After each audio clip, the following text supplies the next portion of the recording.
पाकिस्तान में मुस्बत corona virus के केसेस बढ़ने की शरह में इजाफा। गुज़िश्ता 24 घंटों में 10 अफराद कोरोना के बायस जान से हाथ धो बैठे।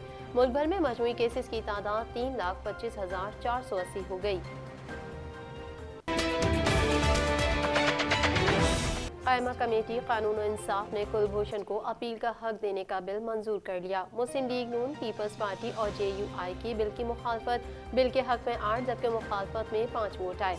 वजीर कानून फरूक नसीम कहते हैं कुलभूषण के मामले पर सियासत नहीं करनी चाहिए। कोरोना वायरस में इजाफे का सिलसिला जारी। National command and operation centre ने सूबों को एहतियाती तदाबीर पर सख्ती से अमल दरामद के अहकाम जारी कर दिए। स्मार्ट लॉकडाउन का खदशा भी जाहिर कर दिया। IG सिंध को अगवा किया गया तो FIR दर्ज क्यों नहीं कराई? शहजाद अकबर का कहना है कि बिलावल भुट्टो जरदारी और मरियम नवाज मिलकर खेल खेल रहे हैं। कराची में चंद रोज पहले मज़ार क़ायद पर हुल्लड़बाजी और नारेबाजी हुई। इस हवाले से तहरीक इंसाफ ने बबांगे दहल दरख्वास्त दी। सिंध हुकूमत की नाअहली को छुपाने की कोशिश की जा रही है। IG के घर का मुहासरा और अगवा का जिम्मा वज़ीर आज़म इमरान खान पर आयद होता है। मुस्लिम लीग नून के रहनुमा और PDM के जनरल सेक्रेटरी शाहिद खाकान अब्बासी का कहना है कैप्टन रिटायर्ड सफदर वाला मामला 4 दिन से चल रहा है। मामले की कई पेचीदगियां और हक़ाइक़ आहिस्ता आहिस्ता सामने आ रहे हैं।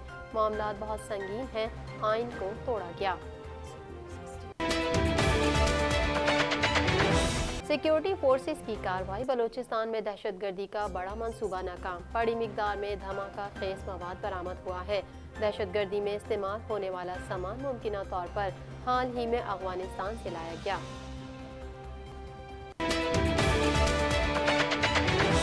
गैस लीकेज से इतनी बड़ी तबाही कैसे हुई? मस्कन चौरंगी धमाके पर तफ्तीशी इदारों को शकूक व शुबहात।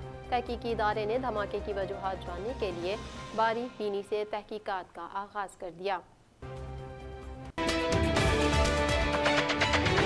इस्लामाबाद में बैठे लोग फैसले करते हैं लेकिन आवाम की बात नहीं सुनते। बिलावल भुट्टो का कहना है कि गिलगित बल्तिस्तान में पीपल्स पार्टी की हुकूमत बनाएंगे। ऐसा सियासतदान नहीं जो अपने वादों से मुकर जाऊं। भुट्टो का नवासा हूं, यू टर्न नहीं लेता।